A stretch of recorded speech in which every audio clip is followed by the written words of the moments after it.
ان الحمد للہ والصلاۃ والسلام علی اشرف الانبیاء والمرسلین نبینا محمد وعلی آلہ وصحبہ اجمعین۔ فاعوذ باللہ السمیع العلیم من الشیطان الرجیم، بسم اللہ الرحمن الرحیم۔ وَإِذْ أَخَذَ رَبُّكَ مِنْ بَنِي آدَمَ مِنْ ظُهُورِهِمْ ذُرِّيَّتَهُمْ وَأَشْهَدَهُمْ عَلَىٰ أَنفُسِهِمْ أَلَسْتُ بِرَبِّكُمْ قَالُوا بَلَىٰ شَهِدْنَا أَن تَقُولُوا يَوْمَ الْقِيَامَةِ إِنَّا كُنَّا عَنْ هَٰذَا غَافِلِينَ أَوْ تَقُولُوا إِنَّمَا أَشْرَكَ آبَاؤُنَا مِنْ قَبْلُ وَكُنَّا ذُرِّيَّةً مِّن بَعْدِهِمْ أَفَتُهْلِكُنَا بِمَا فَعَلَ الْمُبْطِلُونَ۔ صدق اللہ العظیم۔ ترجمہ سماعت فرمائیے۔ وَإِذْ أَخَذَ رَبُّكَ مِن بَنِي آدَم، اور یاد کرو اس وقت کو جب تمہارے رب نے تمام ابن آدم کو اور ان کی پشتوں کو من ظہورہم ذریتہم ان کو نکالا، واشہدہم علی انفسہم اور ان کو خود ان کے اوپر گواہ بنایا اور پوچھا الست بربکم، کیا میں تمہارا رب نہیں ہوں؟ قالوا بلا شاہدنا، ان سب نے کہا کیوں نہیں، ہم گواہی دیتے ہیں آپ ہمارے رب ہیں۔ ان تقولوا یوم القیامہ، دیکھو پھر قیامت کے دن یہ نہ کہنا انا کنا عن ھذا غافلین، کہ ہمیں اس کا علم نہیں تھا کہ ہمارا رب کون ہے۔ او تقولوا انما اشرک آباؤنا من قبل، اور یہ بھی نہ کہنا کہ شرک تو ہمارے باپ دادا نے ہم سے پہلے ہی شروع کر دیا تھا۔ وَكُنَّا ذُرِّيَّةً مِّن بَعْدِهِمْ، اور ہم تو بعد میں ان کی نسل میں آئے۔ أَفَتُهْلِكُنَا بِمَا فَعَلَ الْمُبْطِلُونَ، تو کیا اب آپ ان کے جرم کی پاداش میں ہمیں پکڑیں گے؟ رب اشرح لي صدری ويسر لي امری واحلل عقدۃ من لسانی یفقہوا قولی، اللہم ارنا الحق حقا وارزقنا اتباعہ وارنا الباطل باطلا وارزقنا اجتنابہ، آمین ثم آمین۔ میرے نہایت محترم دینی بھائی، عزیز ساتھیوں، نوجوانوں، میں نے آپ کے سامنے جو دو آیات مبارکہ تلاوت کی ہیں اور جن کا ترجمہ رکھنے کا شرف حاصل کیا ہے، یہ سورہ الاعراف کی آیت نمبر 172 اور 173 ہے۔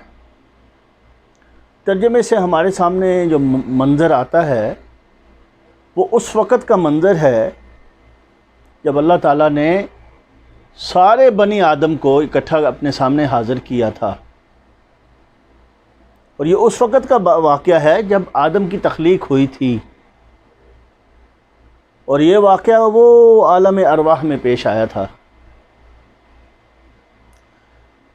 اور وہاں پر یہ بات طے ہو گئی تھی کہ اللہ تعالیٰ ہمارا رب ہے، اس کا اقرار ہم سب کرتے ہیں، اور اللہ تعالیٰ نے ہمارے لیے جو طریقہ حیات مختص کیا ہمیں اسی پہ چلنا ہے، اور قیامت والے دن وہ ہمارے معاملات کی جانچ پڑتال کرے گا، یہ اسی دن طے ہو گیا تھا۔ اس بات کو اگر آپ سمجھنا چاہتے ہیں تو یہ بالکل ایسے ہی ہے جیسے کلاس 7 کے بچے کو سلیبس دے دیا جائے اور پھر اسے کہا جائے کہ اس کی تیاری کرو اور تمہارا امتحان اسی سلیبس کے مطابق ہوگا۔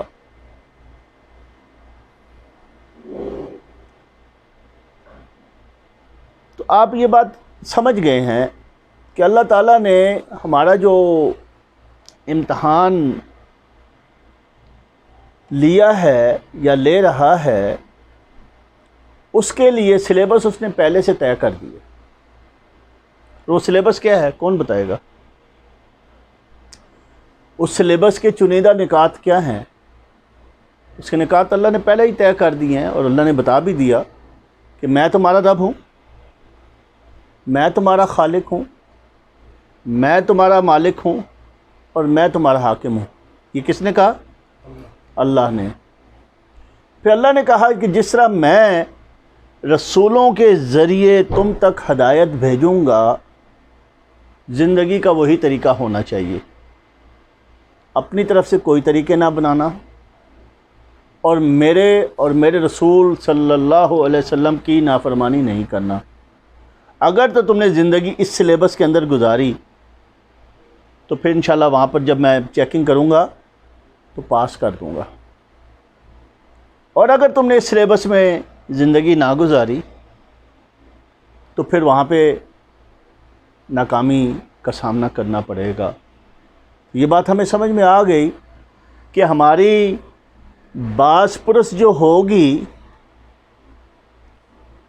ہماری ایویلیویشن جو ہوگی، ہمیں پاس یا فیل جو گریڈ ملے گا وہ اس سلیبس کے مطابق ملے گا جو اللہ نے پہلے سے ہی طے کر دیا، جو ہمیں معلوم ہے، جو نہ صرف ہماری فطرت میں ہے کہ جو اچھائی کو بھی پہچانتی ہے اور برائی کو بھی پہچانتی ہے، بلکہ اللہ تعالیٰ نے اس سلیبس کو مزید واضح کر دیا اپنے رسولوں کے ذریعے. اور ہمارے لیے تو رسول اکرم صلی اللہ علیہ وسلم نے اس سلیبس کی یہ مستند کتاب بھی پہنچا دی، اور آپ صلی اللہ علیہ وسلم نے اپنی تعلیمات کے ذریعے بھی وہ کام کر کے دکھا دیے کہ ان کی امت کو کون سے کام کرنے ہیں اور کن کاموں سے بچنا ہے. تو میں آپ کے سامنے جو نقطہ بیان کرنے کی کوشش کر رہا ہوں وہ یہ کہ آخرت میں جو باس پرس ہوگی اس کا سلیبس، اس کا نصاب، اس کے پیرامیٹرز پہلے سے طے ہیں اور ہم سب کو معلوم ہے. اور یہ ہماری ذمہ داری ہے کہ اب ہم چوکنے ہو جائیں اور ہم اپنی زندگی کے معاملات میں ان تمام پہلوؤں کو مد نظر رکھیں اور ان کو اپنی زندگی میں اخذ کریں جو اللہ چاہتا ہے اور جس کے بارے میں اللہ کے رسول صلی اللہ علیہ وسلم نے حکم دیا ہے.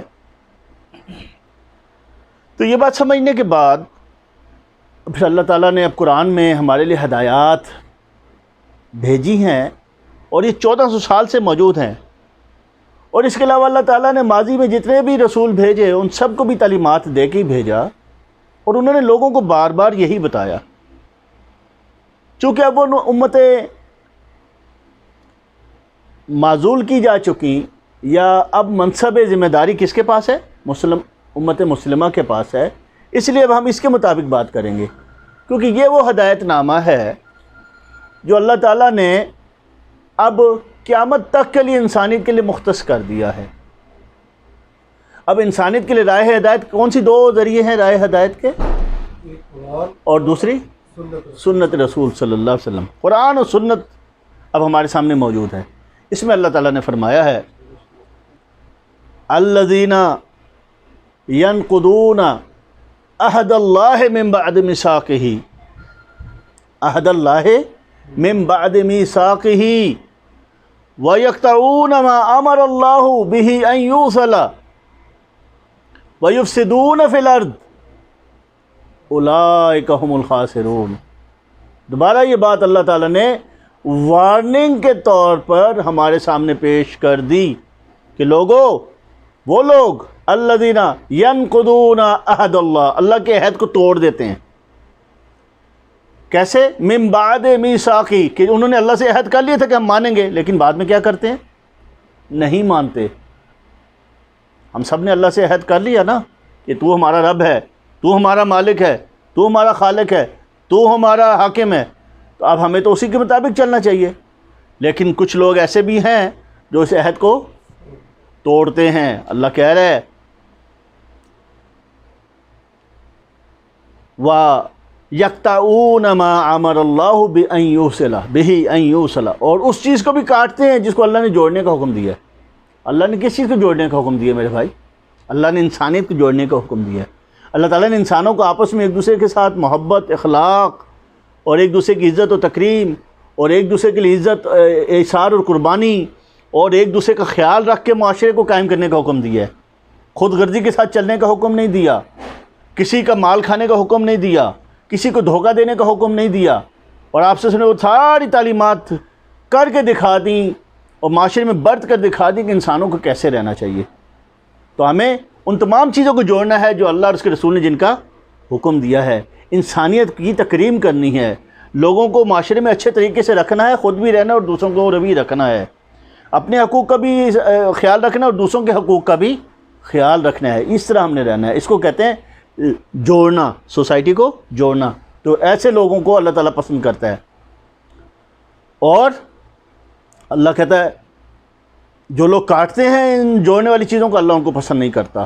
اور اللہ کن کو نہیں پسند کرتا؟ وَيُفْسِدُونَ فِي الْأَرْضِ، کن کو نہیں پسند کرتا؟ جو زمین پہ فساد مچاتے ہیں۔ زمین میں فساد مچانے کا کیا مطلب ہے؟ زمین میں فساد مچانے کا مطلب یہی ہے کہ جو تعلیمات اللہ اور اس کے رسول نے بھیج دیں ان پہ عمل نہ کیا جائے۔ جو اللہ نے تعلیمات بتا دیں جو سچی تعلیمات ہیں، ان کو نہ خود پہ لاگو کیا جائے نہ معاشرے میں ان کو لاگو کیا جائے، بلکہ اپنی مرضی سے چلا جائے۔ تو اس سے کیا ہوتا ہے پھر؟ اگر ہم اپنی مرضی سے چلنا شروع کر دیں گے، اگر افضل حسین اپنی مرضی سے چلے گا، رانا اشفاق اپنی مرضی سے چلے گا، تو کیا ہوگا؟ وہ اپنے حقوق کا تو بڑا خیال کرے گا لیکن دوسروں کے حقوق کا خیال نہیں کرے گا۔ تو انسان ایک دوسرے کے حقوق کا خیال کب کر سکتے ہیں؟ جب وہ اس کے مطابق چلیں۔ کیوں؟ کہ یہ ان کے خالق نے بھیجا ہے۔ اس میں کوئی خود غرضی نہیں ہے، اس میں کوئی پارشیلٹی نہیں ہے، اس میں کوئی جانبداری نہیں ہے، اس میں کوئی کجی نہیں ہے، اس میں کوئی علم کی کمی نہیں۔